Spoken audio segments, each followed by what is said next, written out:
Local 4 News starts now with a breaking news alert.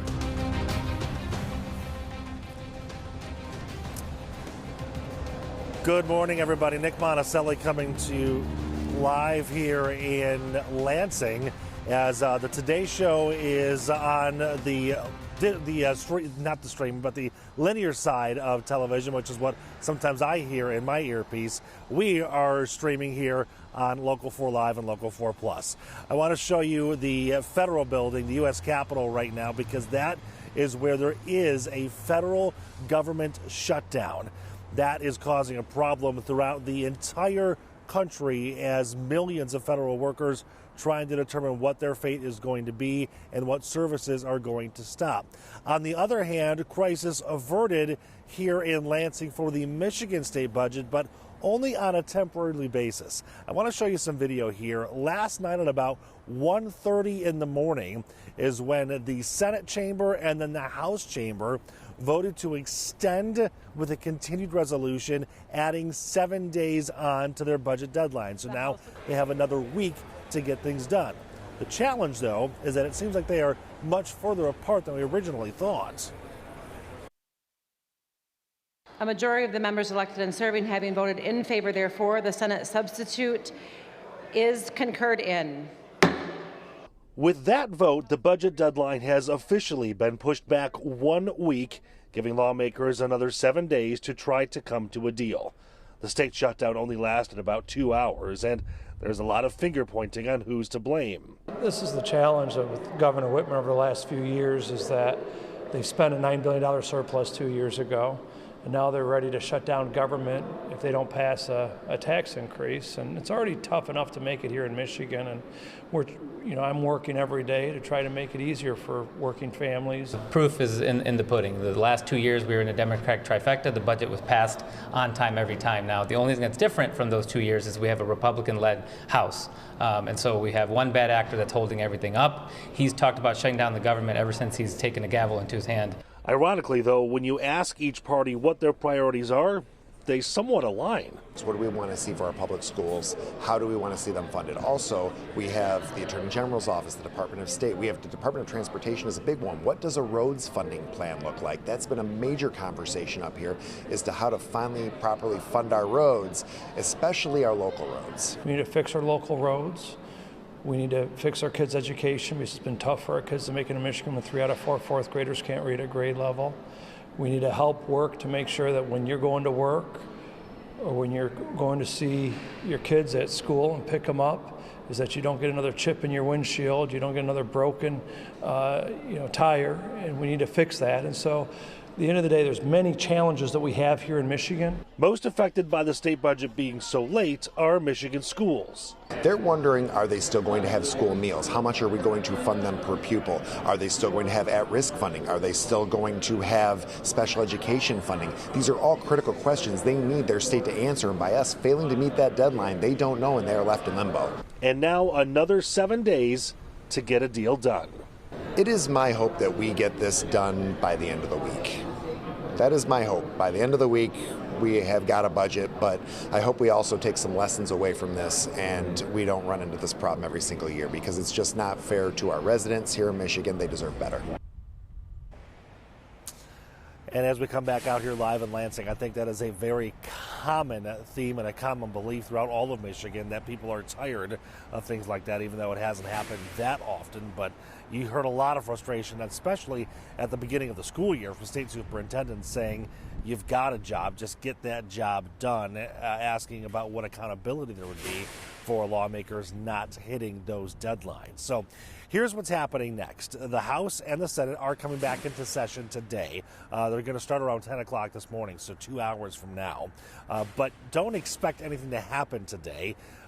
They are thinking there's probably going to be a final vote on the whole budget bill later in the week, likely on Friday. But again, they do have until Wednesday morning. Wednesday at 12:01 is when the next deadline is before they run out of time again. So there are still a lot of unanswered questions this morning as we bring Priya Mann back in our studio. Priya, I know one of the things that we've been talking about all morning, not only on the federal side, but especially on the state side, is that it seems like the gap has not gotten any smaller from when we first heard about the framework and how they introduced that 24% wholesale tax on marijuana and how they had a basic idea. It seems like they haven't gotten any further since they made that announcement. Right, you're seeing that same polarization happening in Washington as well. I've also been talking to superintendents of Cole. Of course, the school budget is top of mind for many districts, so this will be an interesting 7 days for sure. Nate, thanks so much for your extended coverage over in Lansing. And while the state may have extended things for a week, the federal government did not. We're taking a live look at the Capitol this morning, where lawmakers are far apart on the issues for its budget. Alice Barr is in Washington and taking a look at the impact of the shutdown. Good morning. This is the first government shutdown since 2018 during President Trump's first term. That was also the longest ever, spanning 34 days into early 2019. Republicans now control the White House and both chambers of Congress, but Democrats have to play a critical role here, and both sides are dug in. This morning, as the consequences of a government shutdown start rippling across the country, on Capitol Hill, frustrated lawmakers starting a new clock to reopen. It's time to end this and release the hostage. Let's get back to work. Republicans and Democrats trading blame after two last-ditch funding votes failed in the Senate Tuesday night. Without the necessary 7 Democrats crossing over to back it, they're holding out to restore health care cuts and extend Obamacare subsidies. Fix health care premiums and spare Americans the calamity of skyrocketing through the roof health care costs. Republicans argue those discussions can wait, voicing pessimism about the current standstill. There literally is nothing to negotiate. They're bringing in extraneous issues that don't have anything to do at all with keeping the government open. Despite the shutdown, Social Security, Medicare, and VA benefits will continue, along with student loans. But national parks could close, and roughly 750,000 federal workers could be furloughed. Many more, including TSA agents, required to work without pay until the shutdown ends. We're looking for bombs, weapons, stuff like that, and you can't miss, right? So you don't want officers with added stress of how am I going to pay my bills? President Trump raising the stakes, reiterating his threat of mass layoffs while blaming Democrats. Cutting vast numbers of people out, cutting things that they like, cutting programs that they like. Democrats adamant those cuts are already happening, pushing for leverage now. They've got to sit down and negotiate with Democrats as the nation waits for what's next. While we wait to hear about negotiations, several leading Republicans have said they don't see a clear way out of this shutdown right now, while the Senate's top Democrat argued the American people are learning how bad the nation's health care crisis is and will put heat on Republicans to solve it. In Washington, I'm Alice Barr. Back to you. All right, thank you, Alice. And we're now joined by my colleague and host of Flashpoint, Jason Colthorpe, right now. And you've been following dual stories in Washington and Lansing. At the federal level, it's interesting. I was in my mind trying to plan out how do we want to tackle this for Flashpoint this week. And I guess it's just get the latest update of where it's going to go. At the federal level, it certainly feels like that's going to go on for quite a while. But interesting to hear Republicans blame Democrats when Republicans control everything. So it should be easy for Democrats to, deflect that. But, I mean, they're always going to blame each other. At least at the state level, what I've seen so far that I think is interesting, people have to remember this started with almost a gulf between them. Like the Senate-led, or the Democrat-led Senate passed a budget that was $6 billion more than the House budget led by Republicans. And Matt Hall has kind of made his bones saying, we want to reduce waste, fraud, abuse, whatever, but it's more just reducing the size of this budget because they're going to have a lot less revenue from the federal government, so they have to plan for that, number one. But number two, he held that press conference a while back saying, if we're going to pay for roads, we'll get into roads, the issues here, but he alleges the governor could have paid for her entire roads package the moment she came into office simply by not increasing the budgets of certain areas of the state government. All of that cumulative could have paid for that. So the roads issue is interesting. I mean, when this framework was announced, we heard about this tax about marijuana. That was the first time we'd heard about that. Yeah. So I think they really have to hammer that out over this next week. I think there are probably people on all sorts of that. And there are marijuana dispensaries in every district of the state, so every lawmaker probably has to worry about just how much they put this on marijuana businesses. Yeah, and on that note, I felt like that was sort of slipped in because we've all been sort of following developments coming out of Lansing, and then all of a sudden you see a 24% tax. You've got marijuana businesses who are already saying that they're hurting, and now you're putting a tax on these consumers. Sin taxes always end up, or the sin businesses, they get those taxes, and they always seem to be, well, I guess they put it on our backs, like cigarettes, tobacco, marijuana, booze. But when you think about this, so the original roads plan, each of them had a $3 billion roughly plan, but nobody ever said anything about the marijuana tax. So they've got to work that out. When it comes to schools, the idea, at least what I was drawing from the tea leaves of the sound bites after it all happened, it felt like, okay, school districts are going to get their money, but they just want to give it to them differently. Like Democrats want to make sure there's money specifically budgeted for the Michigan school meals plan, the free school meals. Republicans want to give schools all the money they need for that, but they just want to let them spend it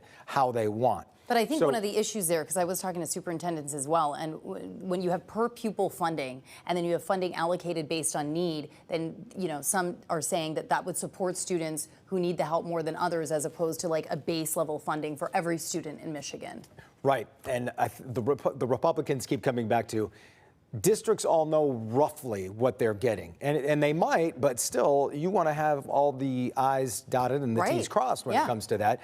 And we should point out that those free school meal programs ran out yesterday, the funding for that. So they have to use the old plan for at least another week, but if they want to fund that, they're not sure what it's going to look like in 7 days.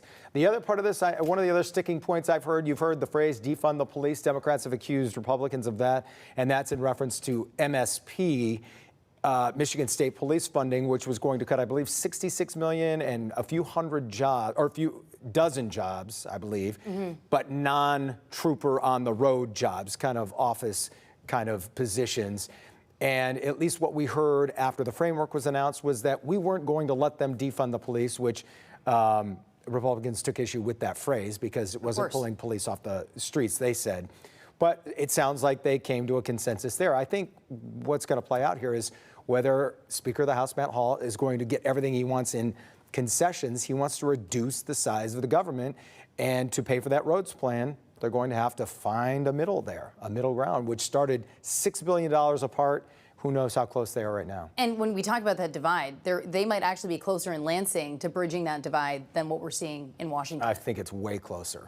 Right now. It'll be an interesting 7 days for sure with this extension. It would think, while they're accusing the Speaker of the House of wanting this a shutdown, it seems clear that the President of the United States has intimated several times, hey, maybe it wouldn't be a bad idea. He's openly saying this could be okay. And it's also interesting to see how much the party has changed back when that first government shutdown happened under Trump's first term. And Democrats are emboldened this time, using health care as their shield and what they're trying to fight for the American people. It'll be interesting to see how far that debate can go if that's their sticking point for this budget. And insiders always point to that, saying it was Donald Trump who caved that first time after 12, 13 days, whatever point it was.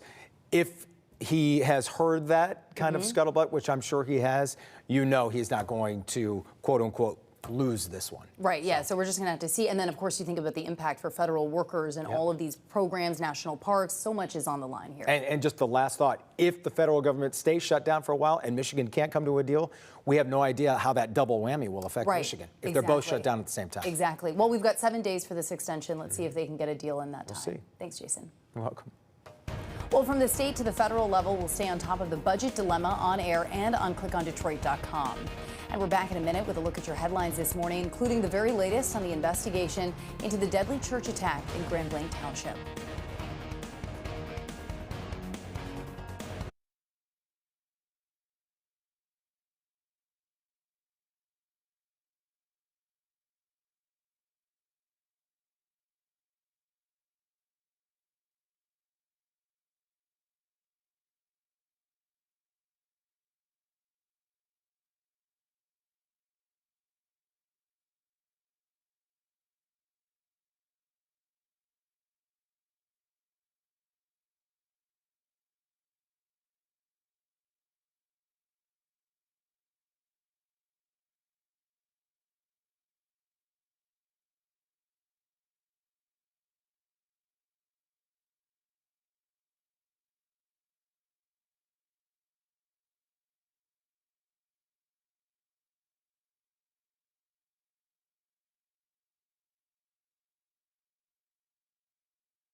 And let's get back to that breaking news we've been following this morning. The federal government is shut down, with lawmakers failing to reach a deal on the budget. Some critical services, like those related to public safety, will continue. People will also still continue to receive Social Security payments. But thousands of federal workers won't get paid until the shutdown ends, even though some will still have to work.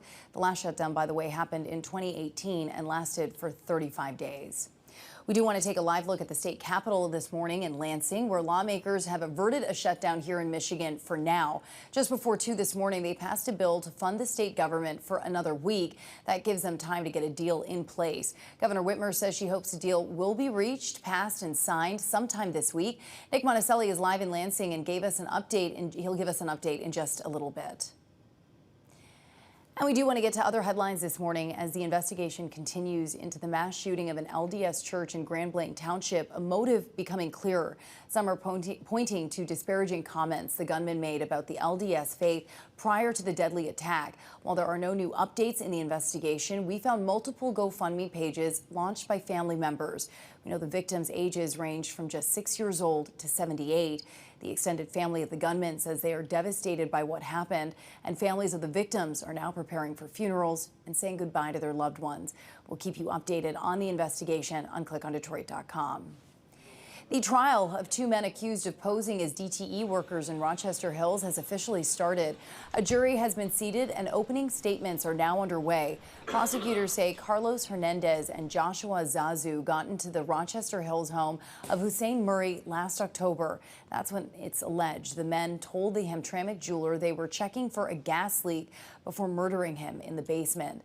The men are also accused of tying up Murray's wife while in the home. We will be streaming the entire trial here on Local 4 Plus and the homepage of clickondetroit.com.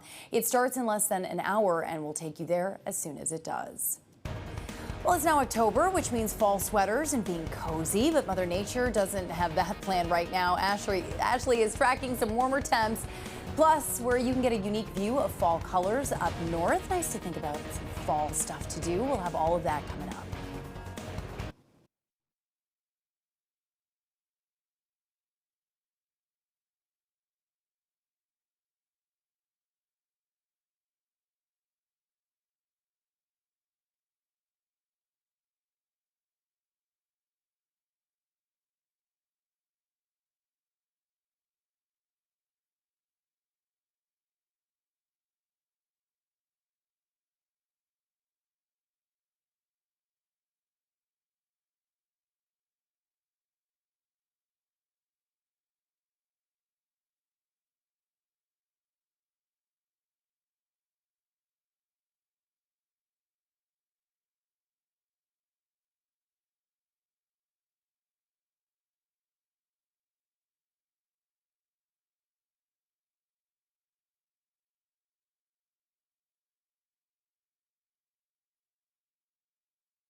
We are taking a live look at Lake Charlevoix this morning, where this fall you have a very unique chance to look at all the fall colors this year.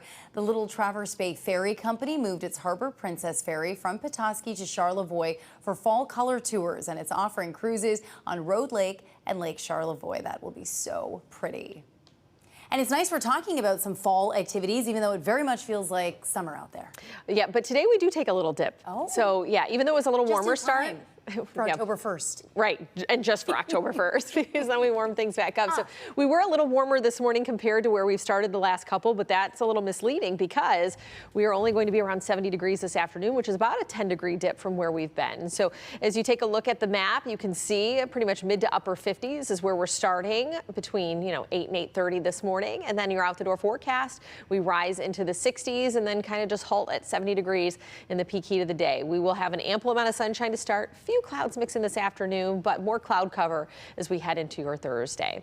If you're heading out to Cleveland today to maybe take in the wild card game, first pitch 1:08 again, and you can't ask for better October baseball weather. We have plenty of sunshine in Cleveland with highs right around that 70-degree mark. So drought monitor, even though we've been rejoicing, getting outside, enjoying the dry conditions, well, it's not great for several things, including your fall foliage or for some of the farmers out there. Even though we're in harvest, there's still obviously obviously impacts when you have dry conditions like this. And so we have moderate drought along and north of M59 and then dry conditions south of that corridor. So dry across all of southeastern Michigan, and we stay that way through the weekend. Now, there will be an isolated chance for some rain early next week, but even that is not a guarantee. So right now we have cloud cover that'll build tomorrow. We get rid of it Friday. We stay sunny and we warm up. In fact, crank up those temperatures well into the 80s through the weekend. Now, latest data gives you just a little blip on Monday. I'm not buying into that as much, but maybe a better chance by Tuesday. But even still, you see how light green that was. That's not going to be a really big rainmaker for us. And so 7-day forecast will remain mainly on the dry side, but we will be into the 80s starting tomorrow. And we're going to take those 80s through the weekend, even into Monday of next week. Average high this time of year, upper 60s. So even when I say seasonal, we're still a couple degrees above average. But boy, we could use the rain. However, at least it's not going to wash out the weekend. And there is a fly that keeps buzzing around. Oh, yeah. You know what's crazy? I'm like distracted. You mentioned that dip for just one day. You're not kidding. 70 degrees today and then back into the 80s? Yeah, but that's why I wanted to make sure folks were, prepared for that, because you're like, oh, I'm used to wearing my T-shirt and shorts, and then you might be a little startled today, like, oh, what happened to but then tomorrow will be back into the summer gear. Yeah. Exactly. And then hopefully the Tigers will have a repeat in game 2. Exactly. And then we won't have to talk about a wild card forecast for tomorrow. Exactly. All right, fingers crossed. Yes. Thanks so much, Ash. Well, we have a Local 4 update in just a few minutes. Plus, we do want to get to Nick Monticelli, who's live right now in Lansing. Hey, Nick. A pesky fly in the studio, huh, Priya? Something else is pesky in the studio. Not going to say who it is, though. We're live here in Lansing talking about the government shutdown, or the lack thereof, in the state of Michigan, but also on the federal level. 7 more days to get a budget done here in Lansing, but what are the sticking points?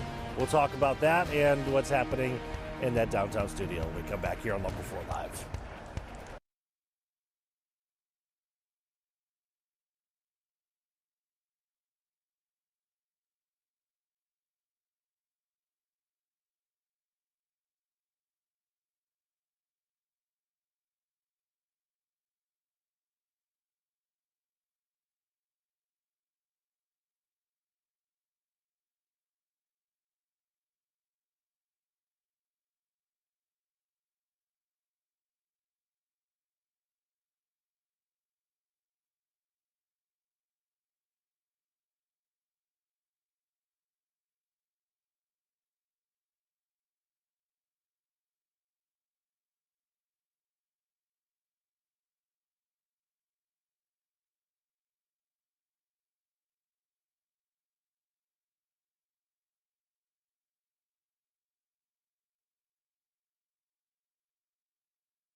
I'm Priya Mann with a Local 4 News update. Michigan lawmakers have agreed to fund the state government for one more week as they work on the deal for the budget. The bill was passed around 2 this morning to fund it until October 8th. So far, no word yet if the governor has signed that bill. Nick Monticelli is live in Lansing, and we will get an update from him in just a few moments over on Local 4 Plus. The trial of 2 men accused of posing as DTE workers in Rochester Hills has officially started. A jury has been seated and opening statements are now underway. Prosecutors say the men told the homeowner they were checking for a gas leak before murdering him in the basement. We'll be streaming the entire trial here on Local 4 Plus and clickondetroit.com. Our coverage starts in about a half hour. And Ashley is back with a look at your forecast in just a few minutes. Keep it here.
Local 4 News starts now with a breaking news alert.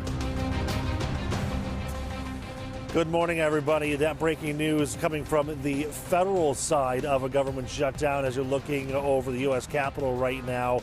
Lawmakers over in D.C. not able to reach a deal, so the federal government now in a shutdown, and that could affect millions of federal workers, and it could affect you at home. We're waiting to see exactly what that trickle-down effect is going to look like. As you can see, though, I am here live in Lansing, where state lawmakers were able to avoid a shutdown, but not by reaching a budget deal, instead just extending their deadline by a week. Take a look at this video. This was the scene at about 1:30 this morning when we were here, and the House and then the Senate passed a resolution to push this deadline back by 7 days, giving them more time to get all their ducks in a row, so to speak. We had an opportunity to talk to the minority leaders of both the House and the Senate, and while they have agreed to push the deadline, they are not agreeing on whose fault it is. The way Republicans are approaching this is that I want to make sure that it's easier for working families to make it here in Michigan, make sure we lower the cost of government instead of what the Democrats are trying to do to increase the cost of government. We're trying to make sure as Senate Republicans that we're actually fixing our roads without a massive tax increase. Unfortunately, the Democrats continue to want to go back to your wallet to grab more and more money. And so we got to get back to basics, make it easier for our families, our working families, our job creators to make it here in Michigan. And unfortunately, we continue to see our kids having trouble learning in schools and not having the opportunity in our high schools. And we need to fix our education, fix our roads, and fix our government. You've got some constituents who are pointing fingers, very angry that you missed your deadline, you couldn't get this done. What's your response? Well, this is all about making working families make it easier to make it here in Michigan. It's been tough the last few years with the way they've spent through the surplus and increased taxes last year and passed the Green New Scam. As families' costs rise, we got to get back to basics to lower the cost of living here in Michigan, lower the cost of government, and that's something that I'm working on all day, every day, to make sure that it's easier to make it here in Michigan. We have one bad actor that's holding everything up. He's talked about shutting down the government ever since he's taken a gavel into his hand back in January and February and dropping the breadcrumbs that this was going to happen. Democrats in the governor's office, Democrats in the Senate passed out their budgets months ago, well ahead of schedule, to have negotiations because we knew we were in split government. But unfortunately, the way the institution's set up is all it takes is one bad actor in the speaker to set us up for failure. You frustrated? I am frustrated, but I'm committed to showing up for the people of Michigan and getting a budget that meets the needs of our state. And so if other people on the other side of the aisle want to play games with this, just know that House Democrats are committed to a very serious process that meets the needs of people of Michigan. So you can see there are a lot of finger pointing back and forth between the Republicans and the Democrats and the House and the Senate on various key issues here. One of the challenges that we're seeing, though, is that a framework was announced late last week talking about how they're kind of building the budget and what they're going to do. But we haven't seen much progress since then. In fact, talking to a lot of the lawmakers inside of the Capitol very early this morning, many of them told me that they haven't seen much movement either, and that gap is, in fact, widening. I will say, though, that there is one thing that it seems everyone is on the same page, and that is school funding. And not maybe necessarily how to get all the money from all the different pots put together, but definitely keeping the schools whole in terms of per pupil funding and school meals. Talked about that with one state rep, and his frustrations are shared by many about not getting this deal done on time. There's a ton of frustration. Think about our schools, for example. They're wondering, are they still going to have school meals? How much are we going to fund them per pupil? Are they still going to have at-risk funding? Are they still going to have special education funding? These are all critical questions they need their state to answer, and by us failing to meet that deadline, they don't know and they are left in limbo. Okay, I know you don't have a crystal ball, but if you did, what's your guess on when you might actually get this done? It is my hope that we get this done by the end of the week.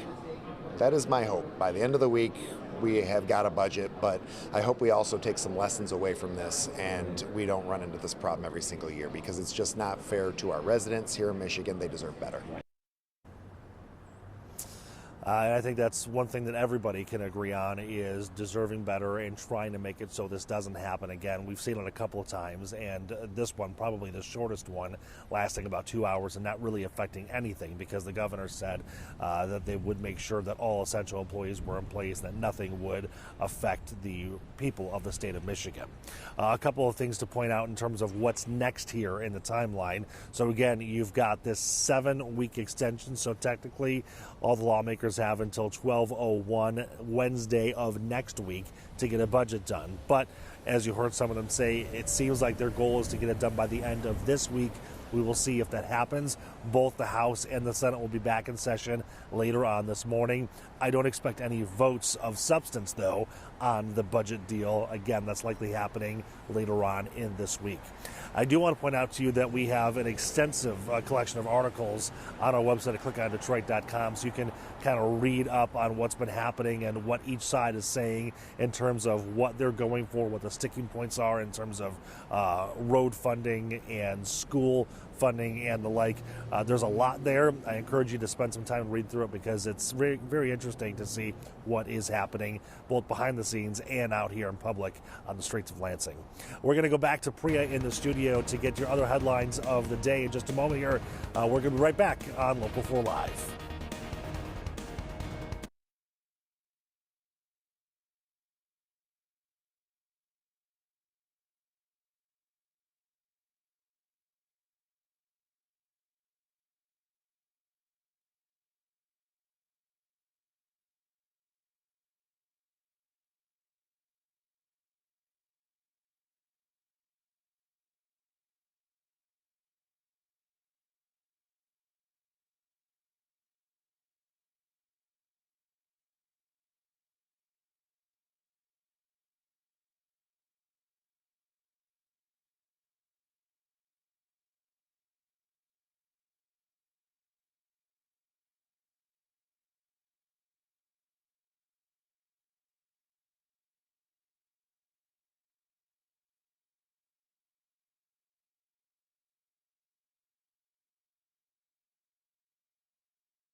And we do want to get back to that breaking news that we've been following this morning. The federal government closed this morning as lawmakers failed to reach a deal when it comes to the budget.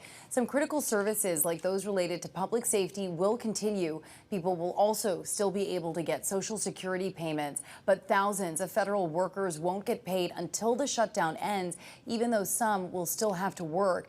The last shutdown, by the way, happened in 2018 and lasted for 35 days.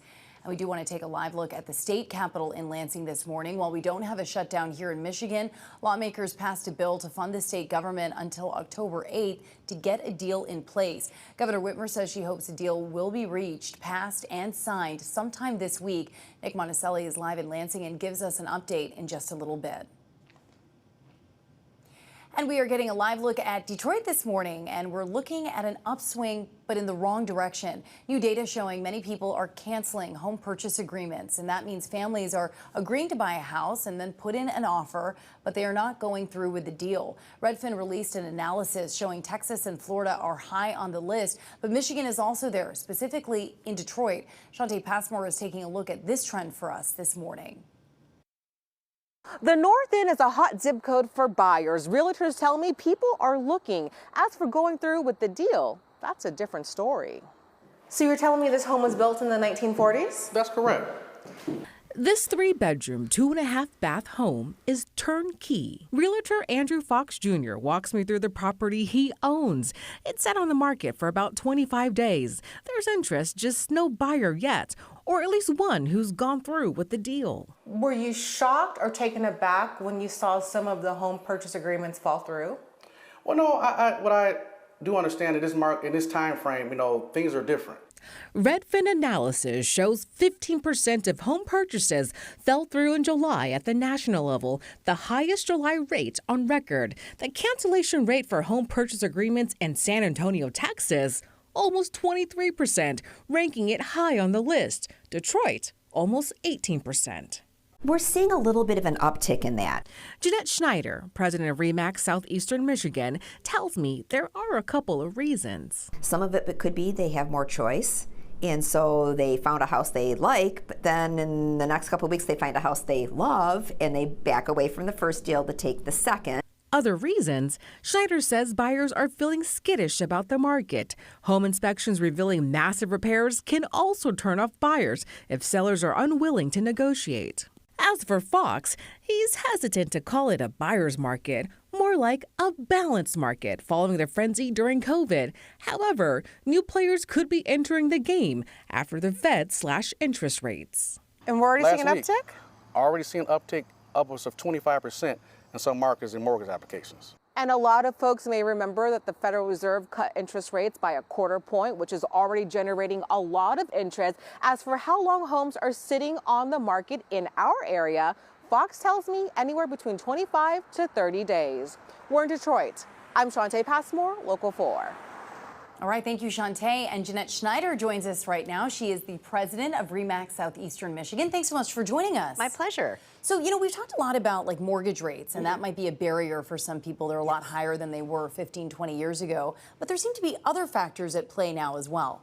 Yeah, I think for buyers, there's still some skittishness just overall in the economy, and they're kind of watching what interest rates are doing, how secure they feel in their jobs. So that factors in a little bit for sure as to how buyers are reacting right now. And when it comes to folks pulling out of the agreement, what are your thoughts on why we're seeing that uptick in cities across the country and here in Detroit? I think there's a variety. I don't think there's any one thing. I think there's a variety of things. I think in part you can have somebody that gets into a deal, and especially if you've been in the market for a while as a buyer, you find a house you like, and then you keep kind of looking. And if you find something else you like better, you might be willing to walk from the first deal to get the house that you love.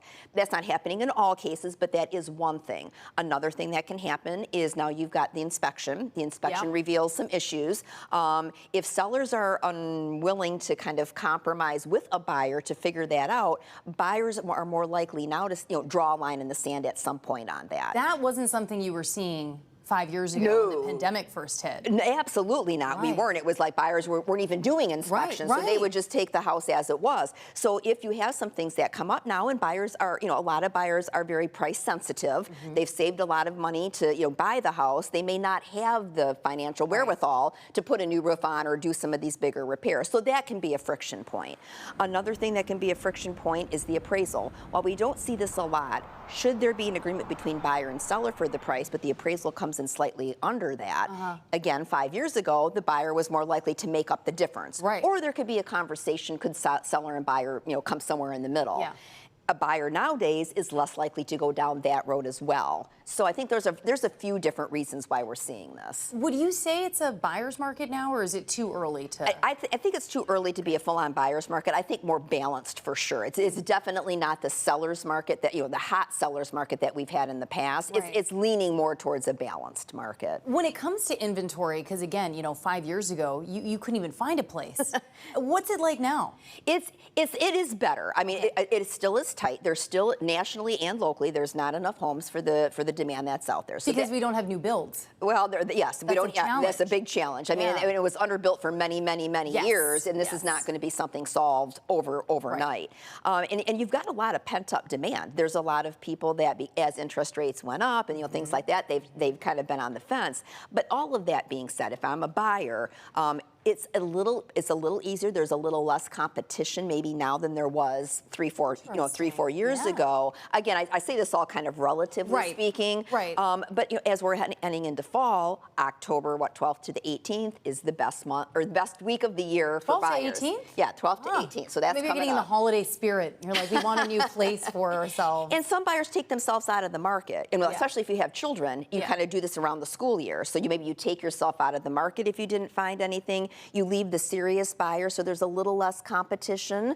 So now, if you're a buyer, now could be a really good time to take a look at what's out there. Also, something interesting that we were chatting about during the commercial break was like who's buying, which generation, and you might be surprised. I think some people are going to be surprised by this. It's actually baby boomers, the people that kind of nobody's paying attention to. Nobody's paying attention to on this are actually the ones out there buying. And I think you alluded to it. They have money because if they have a house, they can sell it. chances are they're making good money on that. They've got money to go out and buy a different house, and now they can potentially be a cash offer, which puts them in a really nice position. And whether they're downsizing or in some cases, and we've seen some of this, baby boomers maybe move to other states, right? They, Florida, Arizona, wherever it was, they've decided they want to move back to where the kids and the grandkids are.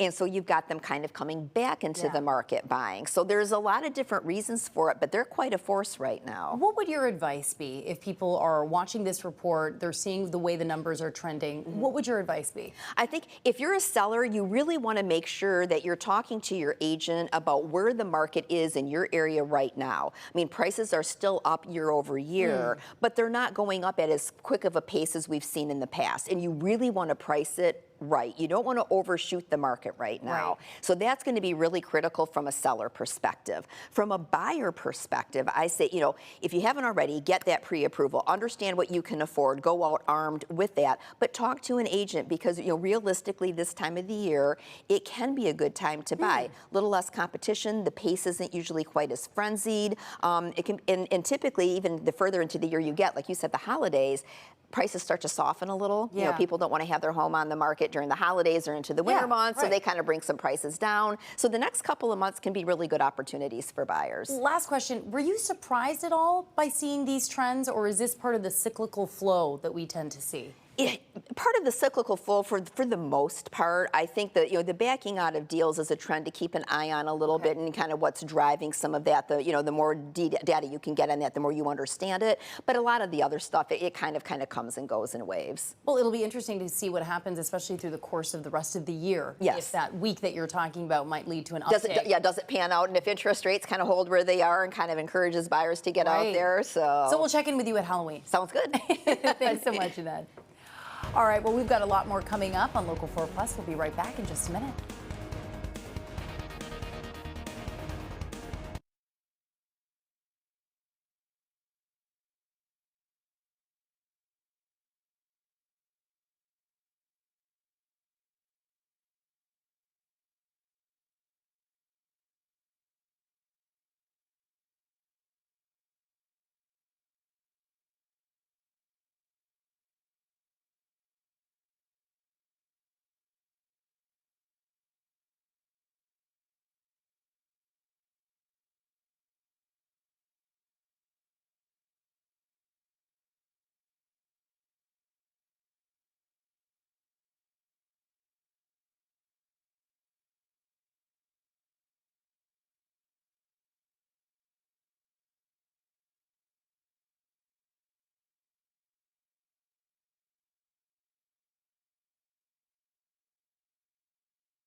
And we want to head up north where the trees are taking on new hues of red, orange, and yellow. You can see that right there on your screen. This is a live look at Mount Zion near Ironwood in the UP, and it looks very picturesque there. Finally getting some fall-like temps just for the day, though. Just sticking in, and then she's on her way out. I know. We always complain, right? No matter what the. I never complain. I don't know Well, whatever. I was just thinking, like, it's almost been a little too warm. Like, I've been wanting to take the kids to the cider mill, and I'm like, it feels like it's summer. Like, I just can't get into that yet. But the only thing I'll say is sometimes, though, it takes too long to, like, get that warm up. So I feel like this is all borrowed time. That's true. Right? But then I feel like we're going to flip a switch and then be like, wait, we didn't even have a fall. It went from summer to winter. Fall is my favorite. I want to experience fall. September, though, was very much summer-like. I mean, here's a recap of where we were. Only 5 days that came in below average. That was to start the month. You might recall it. It was like we went right from summer into Labor Day, and boom, it felt like we were in fall, even though it was unofficial. And then we quickly warmed things up and stayed there. And so today we do get that little dip to start October, but it's a tease, because then we're back in the 80s before you know it. So we have 50s across the board. Couple areas down to our south, like Grosse Ile and Monroe, are at 61 degrees. So, cool start, not quite as chilly as yesterday morning, but this afternoon will be where you really notice the difference. We were in the low 80s yesterday, and now here we're forecasting about 70 for the afternoon high. You get closer to the lakeshore up in the Thumb, probably a couple degrees cooler than that, and only getting in the 60s. A few more clouds mixing in the afternoon. Still, you'll have peaks of sunshine, but a sunnier start to the day compared to what we have on tap a little bit later.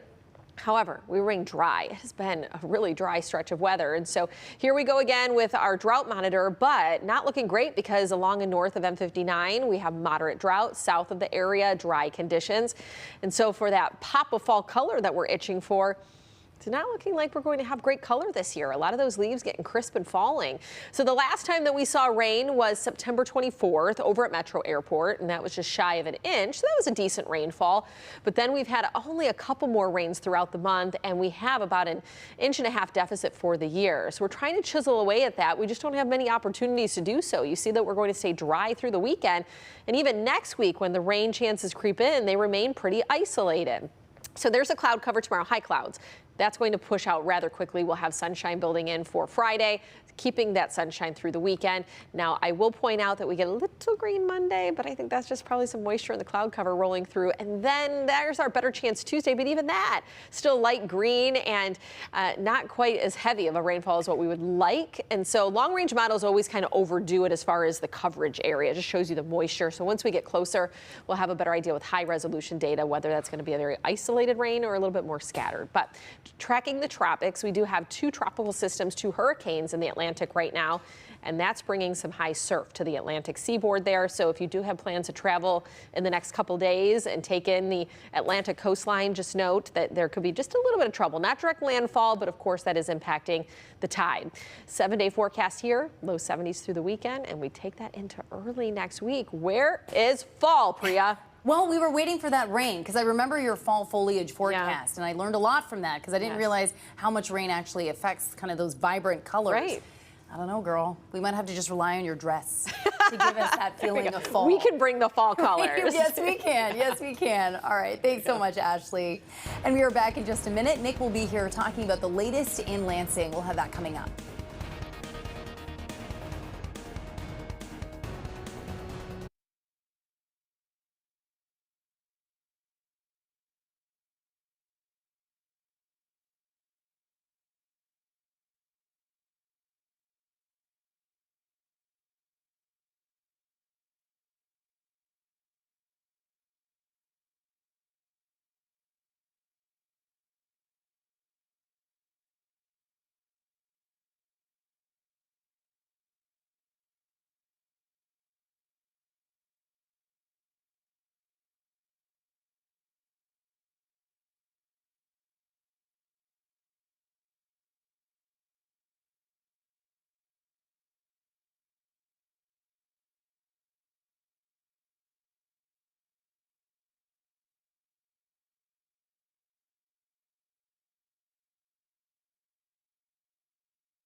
Hey everybody, Nick Monticelli here in Lansing. We continue to follow that breaking news out of Washington, D.C., where the federal government is now in a shutdown because the federal lawmakers were not able to reach a budget deal on time. Millions of federal workers are now kind of in limbo, not knowing what their jobs are going to look like. You do have essential workers that are still on the job, folks like air traffic controllers, TSA agents, federal agents, things of that nature. But we will spend the day today getting a better idea of what that trickle-down effect is going to be and what workers will be furloughed. In the meantime, back out here in Lansing, we avoided a state shutdown after lawmakers passed a 7-day extension.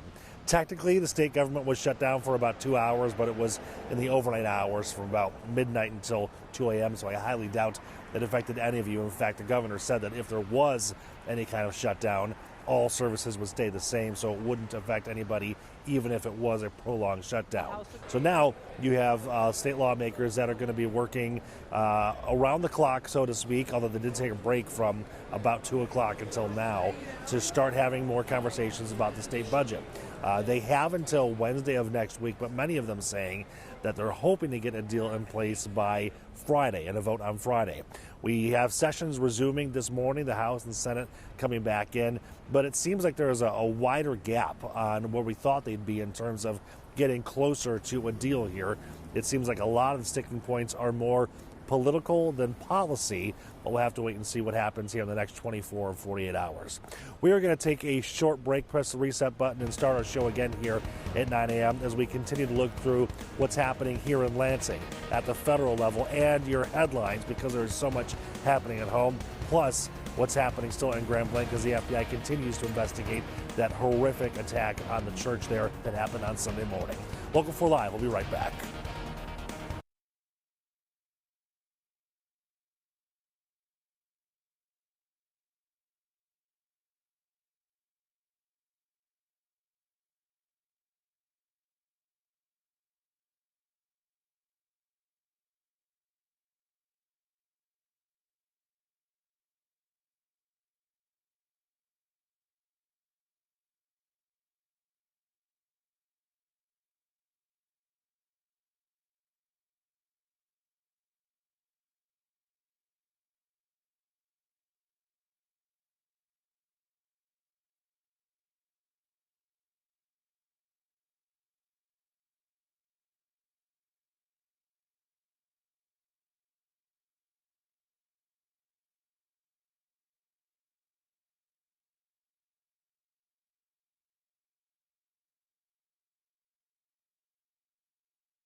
Local 4 News starts now with a breaking news alert. And that breaking news is what's happening at our nation's capital in Washington, D.C., a federal government shutdown. Federal lawmakers were unable to reach a budget deal, therefore all of the federal government is shut down with the exception of essential workers as detailed by the federal government. We're going to take a much deeper look into that and what that means, what the trickle effect will be, who is going to be furloughed, and how that could affect you here at home. Speaking of at home, though, I do want to bring you here to Lansing, where I'm standing right now in front of Michigan State Capitol. Here we avoided a government shutdown. Well, actually, we had one for about 2 hours, but I doubt you even noticed it. Lawmakers passed a 7-day extension, so they now have until Wednesday of next week. So you can take a look at this video here. The vote happened at about 1:30 in the morning in the Senate, 1:40-ish in the House chamber, and then all the lawmakers scattered, reconvening here again this morning to continue these discussions. What is disappointing, though, is that as you talk to some of these lawmakers, you kind of get the sense that there are some larger issues here at play that are more about politics, less about policy. A majority of the members elected and serving having voted in favor, therefore, the Senate substitute is concurred in. With that vote, the budget deadline has officially been pushed back 1 week, giving lawmakers another 7 days to try to come to a deal. The state shutdown only lasted about 2 hours, and there's a lot of finger pointing on who's to blame. This is the challenge of Governor Whitmer over the last few years, is that they spent a $9 billion surplus 2 years ago, and now they're ready to shut down government if they don't pass a tax increase. And it's already tough enough to make it here in Michigan, and I'm working every day to try to make it easier for working families. Proof is in the pudding. The last 2 years we were in a Democratic trifecta. The budget was passed on time every time. Now, the only thing that's different from those 2 years is we have a Republican-led House. And so we have one bad actor that's holding everything up. He's talked about shutting down the government ever since he's taken a gavel into his hand. Ironically, though, when you ask each party what their priorities are, they somewhat align. So what do we want to see for our public schools? How do we want to see them funded? Also, we have the Attorney General's office, the Department of State. We have the Department of Transportation is a big one. What does a roads funding plan look like? That's been a major conversation up here as to how to finally properly fund our roads, especially our local roads. We need to fix our local roads. We need to fix our kids' education because it's been tough for our kids to make it in Michigan when 3 out of 4 fourth graders can't read at grade level. We need to help work to make sure that when you're going to work or when you're going to see your kids at school and pick them up, is that you don't get another chip in your windshield, you don't get another broken tire, and we need to fix that. And so at the end of the day, there's many challenges that we have here in Michigan. Most affected by the state budget being so late are Michigan schools. They're wondering, are they still going to have school meals? How much are we going to fund them per pupil? Are they still going to have at-risk funding? Are they still going to have special education funding? These are all critical questions they need their state to answer, and by us failing to meet that deadline, they don't know and they are left in limbo. And now another 7 days to get a deal done. It is my hope that we get this done by the end of the week. That is my hope. By the end of the week, we have got a budget, but I hope we also take some lessons away from this and we don't run into this problem every single year, because it's just not fair to our residents here in Michigan. They deserve better. Well, I will tell you that no matter when lawmakers come back, they'll be coming back to some pristine lawns here at the state capitol. All the workers working very hard around the clock here. Speaking of, the members of the House and Senate will be returning to session starting at about 10 o'clock this morning. They might be done cutting the grass by then, Priya. Hey, the grass has got to be cut. These are people out there doing their job, getting this stuff done. So thank you so much, Nick. I know it's been a long night for you. We'll check back in with you in just a little bit. While the state may have extended things for a week, the federal government did not. We're taking a live look at the Capitol this morning, where lawmakers are far apart on the issues for its budget. Alice Barr in Washington takes a look at the impact of this shutdown. Here is the state of play. This is the first government shutdown since 2018 during President Trump's first term. That was also the longest ever, spanning 34 days into early 2019. Republicans now control the White House and both chambers of Congress, but Democrats have to play a critical role here, and both sides are dug in. This morning, as the consequences of a government shutdown start rippling across the country on Capitol Hill, frustrated lawmakers starting a new clock to reopen. It's time to end this and release the hostage. Let's get back to work. Republicans and Democrats trading blame after two last-ditch funding votes failed in the Senate Tuesday night. Without the necessary 7 Democrats crossing over to back it, they're holding out to restore health care cuts and extend Obamacare subsidies. Fix health care premiums and spare Americans the calamity of skyrocketing through the roof health care costs. Republicans argue those discussions can wait, voicing pessimism about the current standstill. There literally is nothing to negotiate. They're bringing in extraneous issues that don't have anything to do at all with keeping the government open. Despite the shutdown, Social Security, Medicare, and VA benefits will continue along with student loans. But national parks could close, and roughly 750,000 federal workers could be furloughed. Many more, including TSA agents, required to work without pay until the shutdown ends. We're looking for bombs, weapons, stuff like that, and you can't miss, right? So you don't want officers with added stress of how am I going to pay my bills? President Trump raising the stakes, reiterating his threat of mass layoffs while blaming Democrats. Cutting vast numbers of people out, cutting things that they like, cutting programs that they like. Democrats adamant those cuts are already happening, pushing for leverage now. They've got to sit down and negotiate with Democrats. As the nation waits for what's next. While we wait to hear about negotiations, several leading Republicans have said they don't see a clear way out of this shutdown right now, while the Senate's top Democrat argued the American people are learning how bad the nation's health care crisis is, and he says they'll put heat on Republicans to solve it. In Washington, Alice Barr, NBC News. All right, thank you, Alice. And of course, we'll keep you updated on the latest happenings with this shutdown over on Local 4 and throughout the day here on clickondetroit.com. And happening right now, court is getting started in the murder trial for 2 men accused of posing as DTE workers in Rochester Hills. It was last October when prosecutors say Carlos Hernandez and Joshua Zazu murdered Hamtramck jeweler Hussein Murray. Investigators say the suspects pretended to be DTE workers checking for a gas leak to get into the home. Police say they tied up Murray's wife and murdered him in the basement. We will be streaming this trial all day on Local 4 Plus. Let's take you into the courtroom now where opening statements just got underway. She doesn't hear commotion. She doesn't hear screaming. She'll tell you, I believe, that her husband was a loud talker and that for his age, he was a strong, physically fit guy. She doesn't hear anything. So as the door opens, up comes Hernandez first. Hernandez now, and you'll see the pictures between the entry, exit to the basement is very close to the kitchen.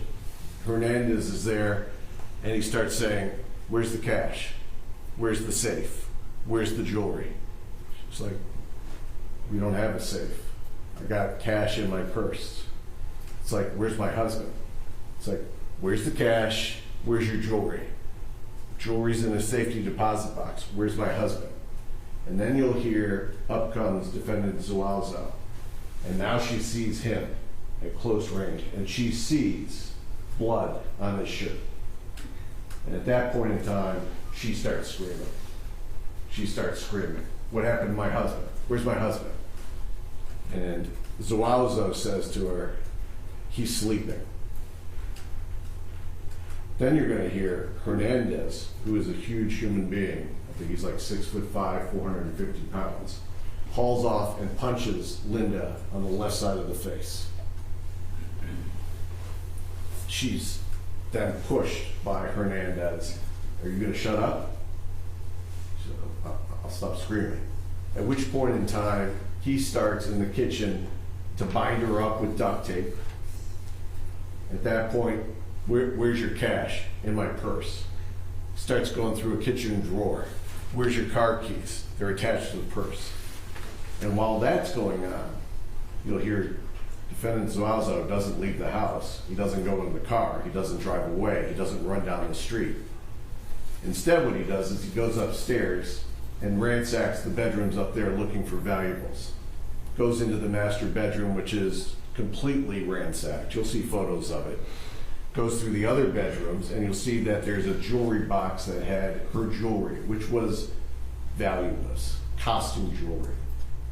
And one of the drawers from that jewelry box is taken. And you're also going to hear that defendant Hernandez does not go upstairs. Only defendant Zuazo goes upstairs. And in one of the bedrooms that he ransacks, you'll see that there's a blood smear on the wall. That blood smear, when it's tested by the Oakland County lab, come back to the victim, Sam Murray. He comes back down, time to go, so they exit through the garage. Now, they don't have a fob for the garage, so she says they're in there for a little bit, and she hears a huge boom, which is probably because the garage is disconnected. If you don't have a way to open it, you can disconnect it, pull it up, and pull it down. It comes crashing down. She hears it from inside the kitchen.